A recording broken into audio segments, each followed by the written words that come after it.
Hello guys and welcome back to another FPL podcast. I'm actually happy with how my weeks went. You obviously will break down, the points, how we got on.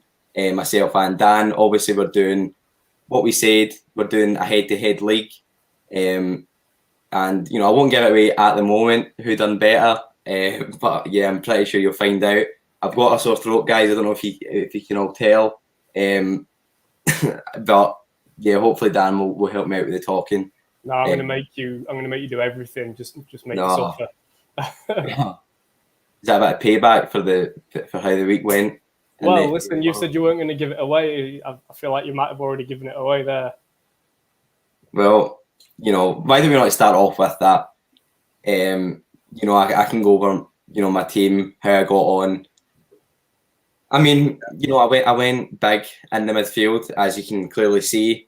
I managed to get 3 marquee midfielders in, and I trusted, quite a low-level midfielder.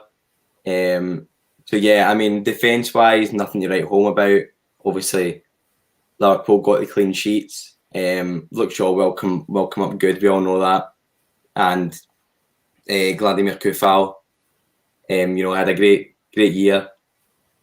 Last time out, so I've got full trust in him. Robert Sanchez, I think everyone's got him in goals. Yeah, he was. I think the one that everyone was betting on getting the clean sheet. I think there was big expectation on Brighton to do really well. Certainly defensively, they just seem to be one of those teams that set up quite well for it, especially with how he in particular formed last season.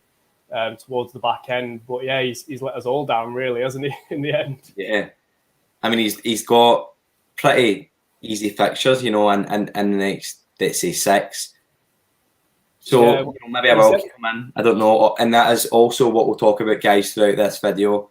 We're going to talk about possibly if we should make transfers right now, or if we should wait, because over the last few days, I don't know about you, Dan, but I've been, going over my head. Do I get rid of this guy? Do I get rid of this guy?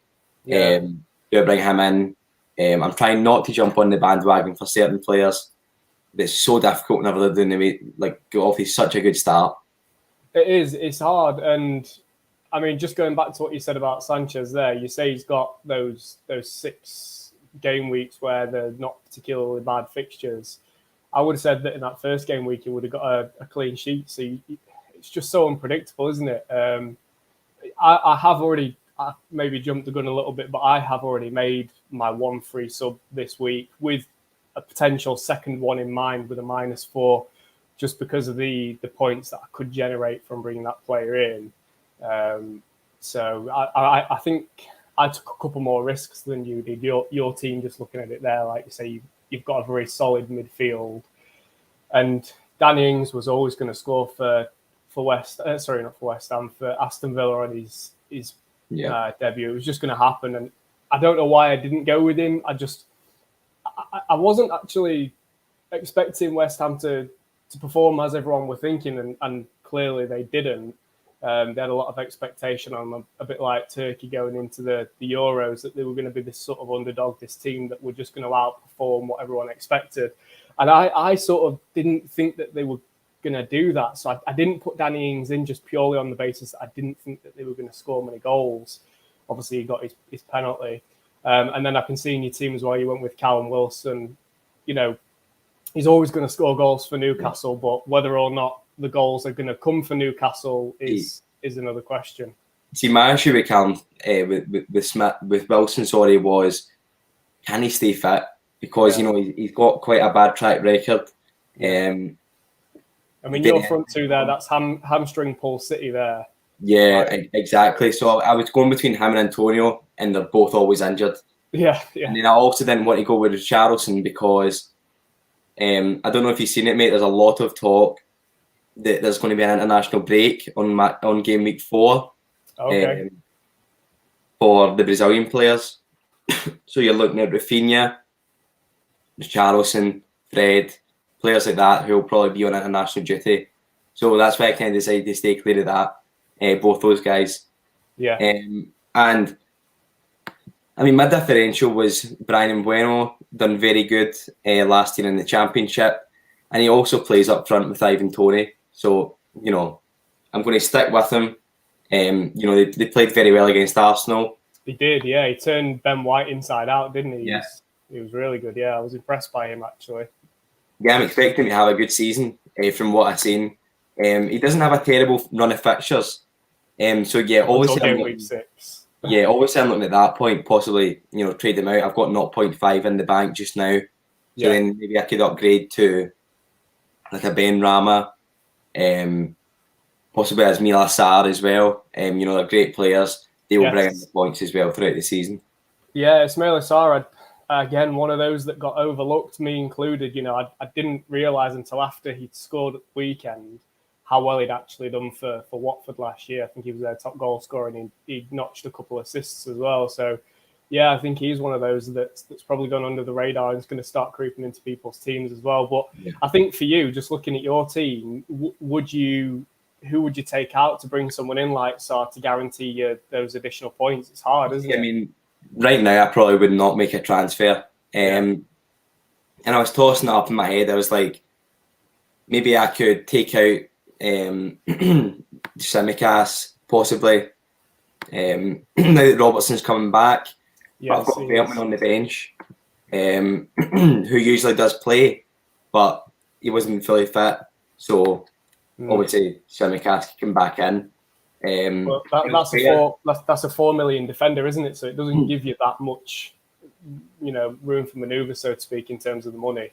Yeah, well, I mean, obviously I've got 4.5 in the bank. Tsimikas has been up to 4.1 now, just because he's starting for Liverpool. Yeah.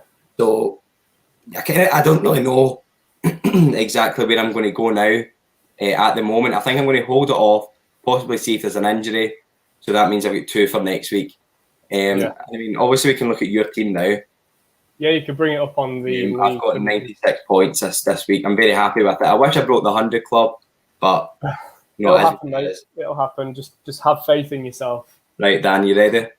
I'm ready. So this is essentially what's happened in game week 1 between me and Robbie in the 1-to-1 league. I'm about 30 points behind. So as you can see, he's clearly happy with that. And rightly so, actually. I'm a little bit disappointed in myself. I mean, 67 points, I guess, isn't the worst. I've got people in my mini league that have hit 30, 40 points. So in the grand scheme of things, I don't feel too bad about it. And it is only game week 1. But yeah, you've done well to get the points you've got. So yeah, bringing up my team. I took a couple of risks, actually. So before we go into the points and you know why I've ended up where I am, I took a couple of risks. I mean, as you can see, my captain, I went with Mane. I don't know what it was. I just wanted to go against the Rubbly Green. I felt like everyone had captained Salah, and I was just hoping and praying that he'd just have an off week and Mane would be the one to pick up the pieces and just bang in a couple of goals. But the FPL hoodoo with me and Mane, whenever I put him in my team, whenever I captain him, he does nothing. And he disappointed me. Wish he didn't play so that my captaincy would have switched over to Fernandes, of course. So yeah, Mane was the big risk that I took, and it didn't pay off. So I'm not sure what I'm going to do with him going into game week 2. Yeah, for me, you know, the one thing that I kind of stand by, like kind of morals, you know, where I take with me, and I don't try and differentiate too much. Yeah, I like to have maybe like one guy in, you know, and for me, Mo Salah, we know exactly what he can do. We know exactly what he's got in his locker, and for me, honestly, I think I'll captain him the full season because he's always going to get a goal. You know, he'll probably be top goal scorer of the season. I just can't look past him. I can't. I don't know how you managed to do it either. I know it was a bad move. I might just checking real quick. Has my cam froze? Yes, it looks like it has. Let me just see if I can fix that real quick. Yeah. So, I mean, obviously you can still hear me, so that's okay. I mean, you went with a great shout with Mason Greenwood, obviously. Yeah. I mean, you know, I'm not going to be able to fix my camera, so I'm just going to have to leave it like it is. Sorry. Right. Okay, that's fine. Obviously, what we said about Mason Greenwood as well, it's one of those things where will he be in the team the full season? I don't know. And I think that was maybe my reason for not going with Greenwood in match, just before the season started in my final draft. But yeah, I mean, he's always got a goal in him. It's exactly what you expect from him. And obviously Ben Rama as well. It looks like he's traded him in. Has he traded him? Has he? I'm so confused. No, I don't think he has. I think he was always in with him, which is obviously a great shout. 12 points. You can't fault that from a midfielder. Obviously, Firmino as well. That was quite a crazy shout from him. Like, it worked out. 7 points he got. I'm not actually expecting him to keep Firmino for the full season. As you see, Liverpool don't have a bad run of fixtures. Obviously, Burnley don't concede a lot of goals, as we all know. They always manage to stay up. However, it looks as if, again, as I said, I'd rather go with, say, Jota in midfield from Liverpool. Obviously, to Tsimikas, who he does have in his team, and rightfully so. I think everyone's got him in their team, which I do respect. That's a strange one. That he's got Tony on the bench. I've seen so many people, pound for pound, he's one of the best options. And that is why I went with Mbeumo, because he is the guy next to Tony. He had a great season last year. And I just expect them both to do well. And I expect him to stay up. I expect him to succeed. And yeah, as I said, obviously they've got a good run of games, for the opening few. I expect him to score against Wolves, possibly Brighton as well. Maybe not Aston Villa. I think that'll be a very tough tie. And Crystal Palace look terrible though, because if they're going to go down, to be honest. He went with one of the players who everyone expected, Emiliano Buendia, of Aston Villa. Used to be obviously of Norwich, but we know of. Amazing player. He's got a lot to his game, and the thing about him is 6.5 million. I think you can downgrade pretty easily. I think you obviously can go with Ismaila Sarr, as I've said. Look elsewhere. I mean, Rafinha 6.5. He probably provides much more of a threat for Leeds. He's kind of their guy. He's one of their best players. Whereas Aston Villa, we get Danny Ings, who I've got in my team, come up well. Ollie Watkins, who would have been in my team until Danny Ings, signed on. And elsewhere, obviously, Buendia kind of falls back with Leon Bailey coming in too. So I don't expect him to get a major amount of points for this season. However, such a different team from mine. Really, there's only a few similarities with, obviously the keeper, the Tsimikas, Luke Shaw, and I think everyone had Bruno Fernandes. I mean, everyone had Salah as well, but Dan, obviously it's went different for you. Sorry, I need to see this just now. Right, Dan, I brought you back in there. Sorry, guys, obviously for the screen change. I was when you were going through my team, then I was just screaming in my ear, like in my own ears, like, "What are you doing, Robbie? You're talking about my team. Let me get back in and counter what you're saying." No, to be honest, most of what you said was right. I went with Greenwood over Jota, and I went with Firmino over Jota. Again, just trying to balance out the money that I have, and then also, having, as we said in the first episode that we did, having those three Liverpool players in purely because of the run of fixtures. The one that you mentioned was my strikers that I was screaming at because I really wanted to get back in and say. So with Tony, I completely get what you're saying. Obviously, it didn't pan out for me in the end, but Tony only got 2 points. So I was right to put him on my bench. I was expecting Iheanacho to bag a goal. I mean, he obviously scored the penalty in the Community Shield. He ended strong last season as well. So I thought that he was actually going to do, more than he did in game week 1. I'm now a little bit sort of cautious on that because I thought that he would probably be starting for Leicester City every week. But actually, now thinking about it, they've got those 3 striking options in Daka, Iheanacho, and Vardy. There's probably going to be a bit of rotation there. So he's the one that I've already decided to bring out of my team. Oh, right, okay. So you're making changes already. Yeah. I'd leave it right to the last second, right to the deadline, just so there's no injury concerns. Yeah. I've seen a lot with Ilkay Gundogan, where a lot of people have brought him in injured already. They'll need to make a change game week 1. That's mad. Sorry, that's like one of my biggest fears. Yeah, you've got to wait. You've got to wait until the team news comes in, but he's definitely the one that I'm eyeing up to take out. Yeah, because it's one of those things where, for me personally, I'd back my team no matter how badly they do in the first week.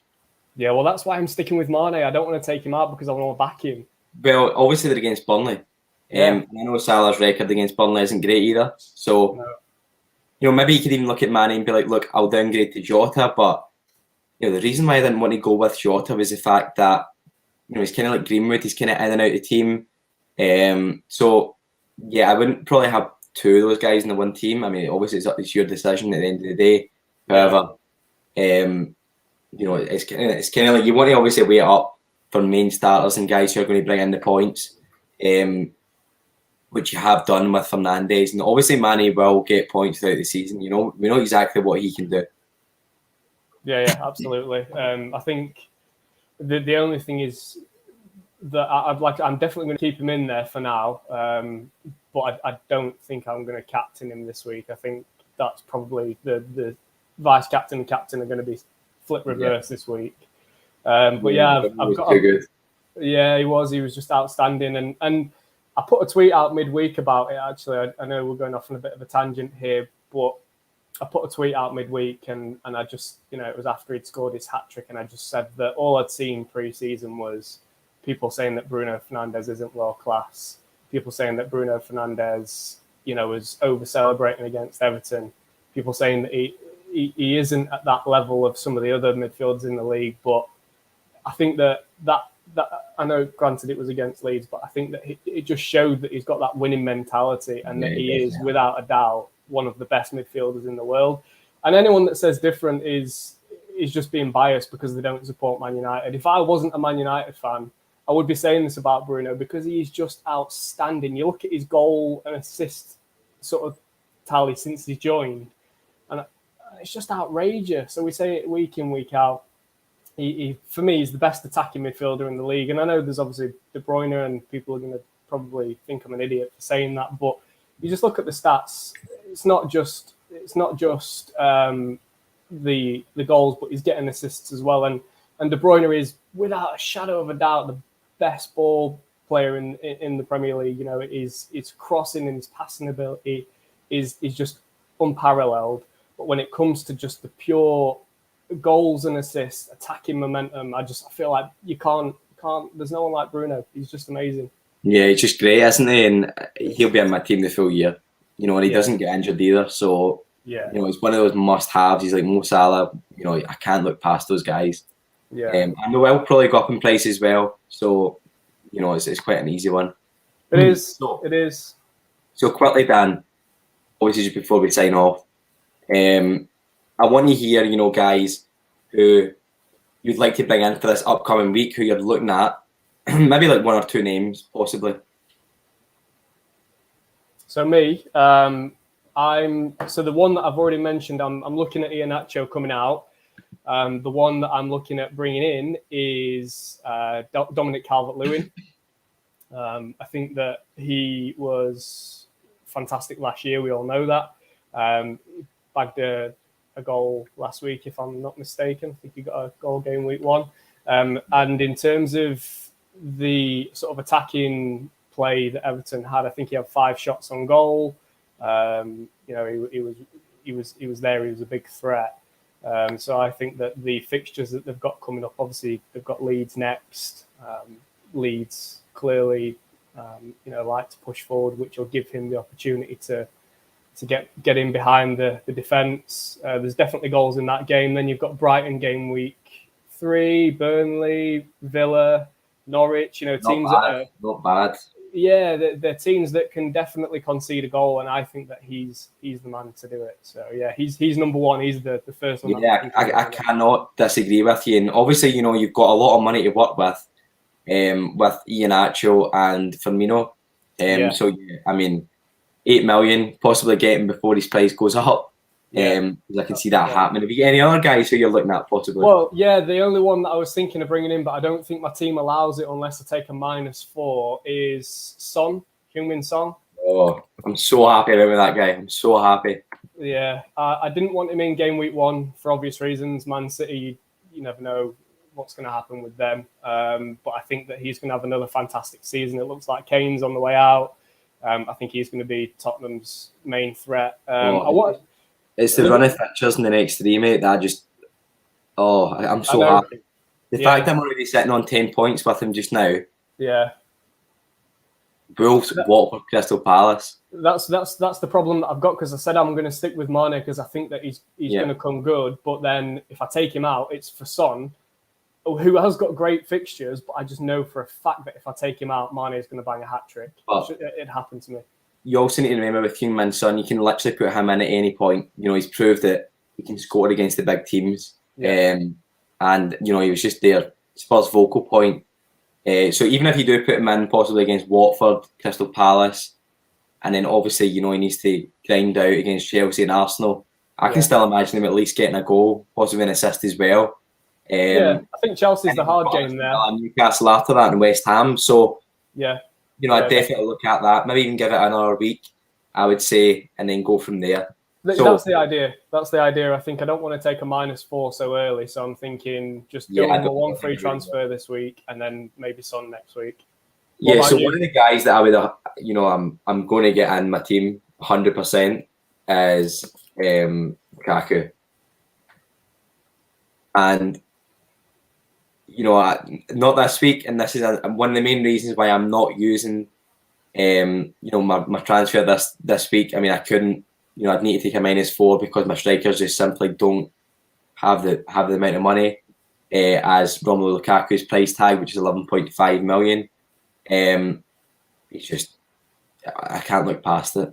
Yeah, and it's a way that he's going to bag you so many points throughout the full season. He's going to be Chelsea's #1 man. Going forward, Timo Werner really doesn't stand a chance. And, obviously they've got tough fixtures. So this is one of my reasoning why possibly I'll maybe bring him in match day 7. Because I'm thinking, is there a point in me putting him in against Liverpool, Spurs, Man City? Is there a point in putting any Chelsea players in during that period of time? I just don't know if I can trust them that much. Listen, I think he's going to feast against Arsenal. The way that they played against Brentford, I think if he starts, he gets a couple goals. But then after that game, that's when you've got to think, actually, is the value there bringing him in because of the other fixtures around it? Yeah, so I'm definitely going to keep a close eye on him. And, you look at his record in previous years, 221 points, 162, 115. Yeah. Oh, and it's one of those guys who will always score. Even though Harry Kane comes back as well, if he goes to Man City as well, it'll be a toss-up between Lukaku and Kane. I don't know who exactly I'll go with. Yeah. But yeah, I mean, I cannot look past this guy. He's just too good.